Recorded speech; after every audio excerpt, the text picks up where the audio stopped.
शारदा देवी की दो बहुएं थीं, माया और रूपा। माया देखने में बहुत ही काली और चिट्टी थी, वहीं रूपा देखने में दूध की तरह गोरी और बहुत ही सुंदर थी। इसलिए माया की सास माया को दिन भर खरी खोटी सुनाया करती थी। अरे ओ कलमुही, कलमुही, और कितनी देर लगाएगी एक गिलास पानी लाने में? अभी लाती हूँ माँ जी। अरे कलमुही, मुझे तो तेरे हाथ का पानी पीने में भी डर लगता है कि कहीं तेरा काला रंग मेरे पे ना चढ़ जाए। इसी तरह दिन भर बोलकर शारदा देवी अपनी बड़ी बहू को दिन भर खरी खोटी सुनाया करती थी। शारदा देवी जब भी माया को देखती थी तो उसके काले रंग पर उसे ताना ही सुनाती थी। इस वजह से माया हमेशा उदास रहा करती थी, लेकिन वो शारदा देवी को पलटकर कभी भी जवाब नहीं देती थी। फिर एक दिन शारदा देवी अपनी दोनों बहुओं से बोलती है, सुन कलमोही, आज मेरी कुछ सहेलियां आने वाली हैं, तो उनके लिए बहुत ही स्वादिष्ट खाना बनाना, ठीक है? ठीक है माँ जी, मैं उनके लिए स्वादिष्ट खाना बनाऊंगी। छोटी बहू, तुम सज धज कर बहुत ही अच्छे से तैयार हो जाना। वे लोग जब तुम्हें देखेंगी तो बहुत ही खुश होंगी, इतनी गोरी जो हो तुम। ठीक है माँ जी। शारदा देवी की सारी सहेलियाँ उनके घर पर आती हैं और खाना खाने के बाद बोलती हैं, अरे वाह शारदा बहन, तुम्हारी बड़ी बहू तो बहुत ही स्वादिष्ट खाना बनाती है, लेकिन देखने में बहुत ही काली दिखती है। अरे राधा, खाना बनाने में क्या रखा है, खाना तो कोई भी बना लेगा। तुम मेरी छोटी बहू से मिलो, देखो वो कितनी दूध की तरह गोरी और सुंदर है। बहू रूपा, यहाँ आना। तभी उसकी छोटी बहू रूपा वहाँ पर आती है। नमस्ते माँ जी। अरे वाह शारदा, तेरी छोटी बहू तो वाकई में बहुत ही खूबसूरत है। कुछ काम धाम करती भी है या नहीं? अरे बहन, ये भी कोई पूछने वाली बात है? देखने में लगता है कि इसकी बड़ी बहू नौकरानी और छोटी बहू रानी है। अरे शारदा बहन, मेरी बहू को देखो, ये कितनी सुंदर है। ये बिल्कुल मेरे पर गई है। जैसी मैं सुंदर हूँ और वैसे ही मेरी बहू भी सुंदर है।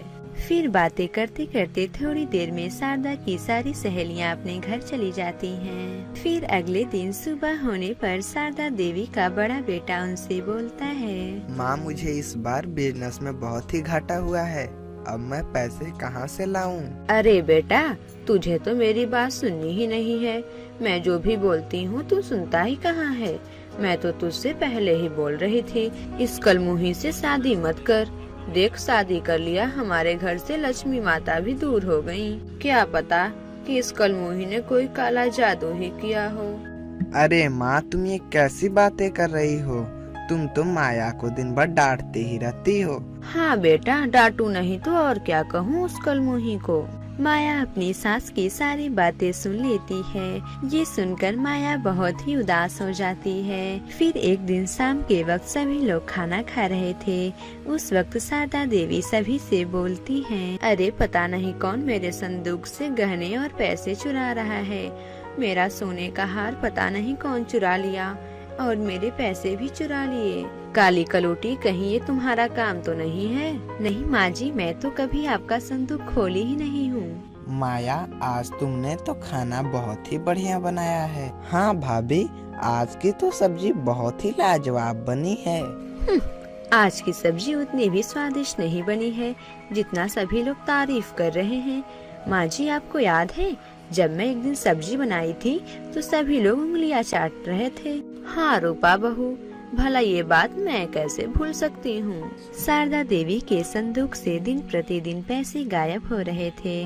शारदा देवी को लगता था कि माया उसके पैसे चुरा रही है। फिर एक दिन माया का पति माया से बोलता है, माया, मुझे माफ कर देना। पता नहीं क्यों मेरी माँ तुम्हें बार बार खरी खोटी सुनाती है। तुम कहो तो हम दोनों कहीं किराए का रूम लेकर वहाँ पर रहें। अरे आप ये कैसी बातें कर रहे हैं? अगर हम दोनों बाहर रहने लगेंगे तो माँ का सेवा कौन करेगा? और वैसे भी आपकी माँ तो मेरी माँ भी हुई ना। माँ ऐसी बातें बोल रही है तो क्या हुआ? अपनों से कैसी शिकायत? ये सुनकर माया का पति भी खुश हो जाता है। इधर शारदा देवी के आए दिन पैसे गायब होते जा रहे थे। इस वजह से शारदा देवी कुछ परेशान थी।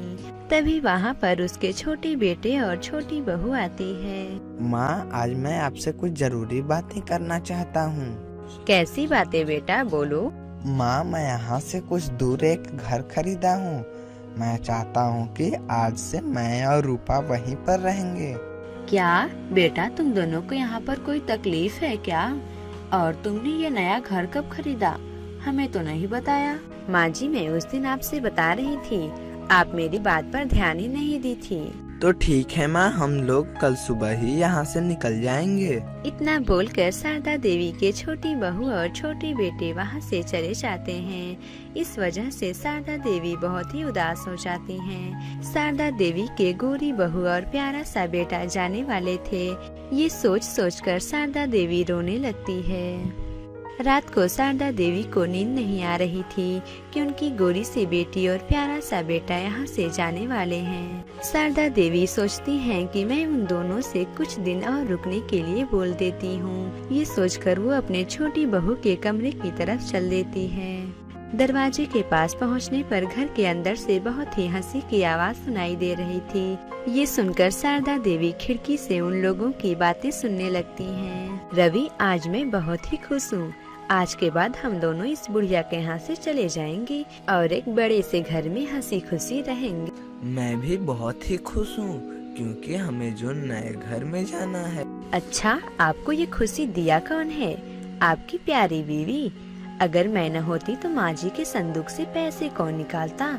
अगर मैं उनके संदूक से पैसे नहीं चुराती तो हम लोग नया घर भी नहीं खरीद पाते। अपनी छोटी बहू और छोटे बेटे की बातें सुनकर मानो शारदा देवी की पैरों तले जमीन खिसक गई। शारदा देवी को तो यकीन ही नहीं हो रहा था कि मैं जिस छोटी बहू से इतनी प्यार करती हूँ वो मेरा पैसा चुराती है। ये सोच सोचकर शारदा देवी का बहुत ही जोरों से तबीयत खराब हो जाता है। माँ जी, आपको क्या हुआ है? फिर अगले दिन सुबह होने पर माया शारदा देवी से बोलती है, माँ ये लीजिए, चाय पी लीजिए, और मैं आपकी बहुत ही मनपसंद इडली और चटनी बनाई हूँ। नहीं बहू, मुझे भूख नहीं है, मैं खाना नहीं खाऊंगी। माँ जी, हम लोग चलते हैं। अरे बहू, थोड़ी देर रुक तो जाओ। माँ जी, जब हम लोग नए घर में जाएंगे तो सभी सामान रखने होंगे, इसलिए अगर हम लोग यहाँ से लेट जाएंगे तो सामान नहीं रख पाएंगे।